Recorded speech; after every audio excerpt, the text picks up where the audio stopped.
You sit down to work on the project that actually matters, your soul's calling, and a sudden, heavy rigidity takes over. Your body feels like lead. You find yourself fixating on a folder buried 3 layers deep on your computer that you haven't opened in months. You ignore the notebook on your nightstand, choosing instead to scroll social media for 3 hours, or suddenly deciding the laundry is the most urgent task in the world. You likely call yourself lazy. You tell your friends you're unmotivated, or just going through a phase, while carrying a deep, agonizing sense of failure.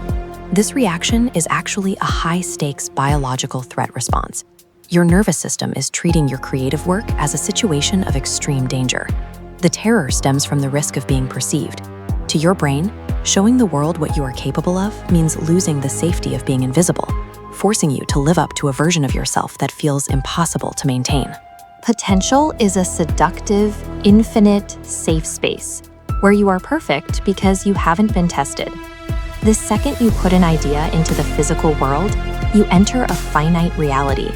You are now a fixed point, subject to metrics and limits. Becoming a concrete person with visible flaws triggers a survival mechanism. For anyone who has spent their life trying to avoid being found out, this visibility feels like a threat to their very existence. Your brain calculates that remaining in the shadows is the only way to ensure no one can judge you or expect anything more from you. In this context, procrastination functions as a sophisticated protective barricade. This reflex often takes root in childhood, specifically in environments where your worth was strictly tied to your measurable output. If you were the gifted child, you learned that success didn't bring peace or a moment of celebration. It only brought the question, what's next? Extraordinary performance became a high-maintenance prison. Success creates a permanent metric. If you hit a home run today, you are now the person who hits home runs, and that expectation becomes a mountain. You stay in the dugout because unmotivated is less painful than inadequate. Alternatively, you may have learned that being noticed was dangerous. If the tall poppy was always the first to be cut down, your brain made a pact to keep your head down and hide your talents to avoid trouble. That protective mechanism is now starving your adult dreams. You are using laziness as an invisible cloak, allowing you to exist without the scrutiny that your younger self associated with pain. The result is a state of resentful inaction.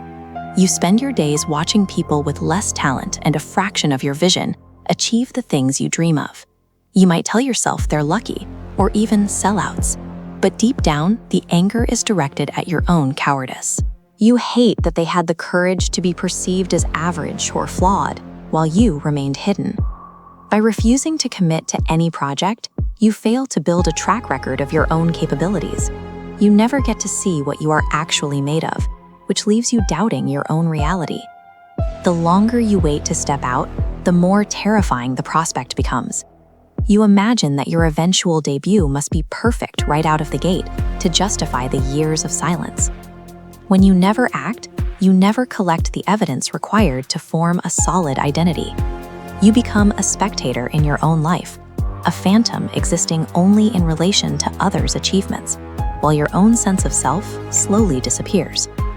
Escaping this requires a process of desensitization. You have to give yourself the radical, terrifying permission to be seen as a beginner, to be seen as unremarkable. Most people aren't actually looking at you. They are the protagonists of their own movies, too busy worrying about their own performance to spend more than 5 seconds thinking about yours. Your failure won't end the world. To move forward, you must break the link between your product and your personhood. You are not your book or your business.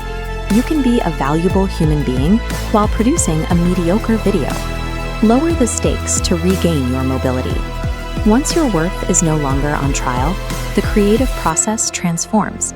It stops being a high-stakes courtroom drama and becomes a playground where you are free to experiment. You have to choose your pain. Would you rather have the loud, temporary pain of a critic's comment or the silent, heavy ache of an empty folder on your desktop?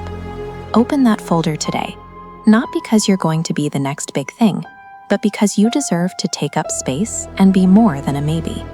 The world doesn't need a hallucination of perfection. It needs your specific, unpolished presence. The spotlight isn't a searchlight looking for your crimes. It's a heater trying to warm your frozen potential. Let the curtain rise. Stop negotiating for your right to exist.